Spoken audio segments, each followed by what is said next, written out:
morning folks, this is Max and welcome back to my channel. For today's vlog ay bibisitahin po natin ang replica ng Noah's Ark dito sa Maasin City.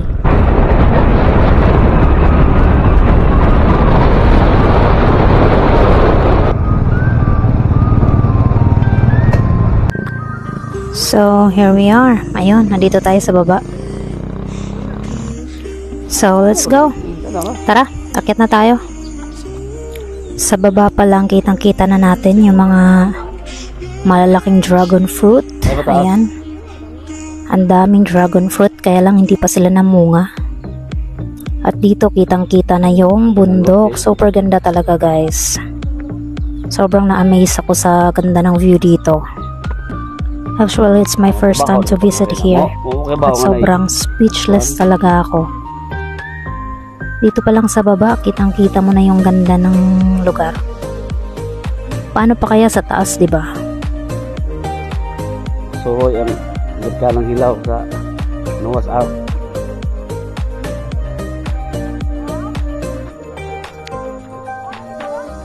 And here is Manong na taga-singal ng entrance.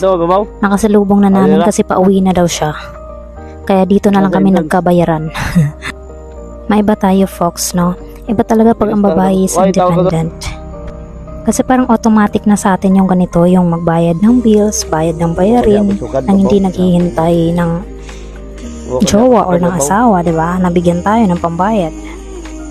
So ayun, wala. Nasabi ko lang, na-share ko lang. Kaya sa mga independent woman dyan, I'm so proud of you guys. So ayun na nga. Patuloy tayo sa pag-akyat. Hindi ko alam kung ilang steps to, pero medyo mataas-as din. At sa paligid, ang daming flowers. Ayan.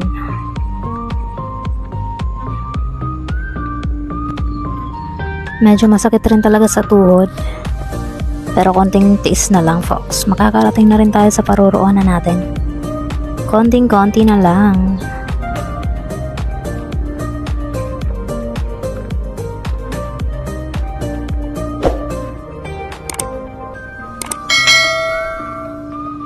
Nay, unya pasudlan lang gabi eh.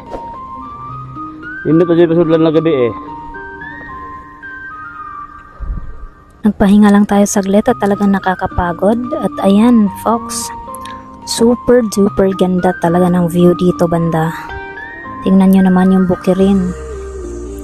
Napaka green. Ayan, di pa yan sa tuktok ha. Aakyat pa tayo para kitang-kita talaga yung buong kabukiran ng Maasin City. At ayan na yung barko sa tuktok ng bundok. Ang laki. Hindi lang ako sure kung nagsiserve na ba sila ng pagkain dito, pero parang balita ko hindi pa yata. Parang mas maganda kasi kung may pagkain dito kasi nga 'di ba pag akyat mo, ayan, gutom ka na agad. But there's nothing to worry kasi nga may pagkain, 'di ba? Uupo ka na lang doon, mag-o-order ng anong gusto mo. And that's it.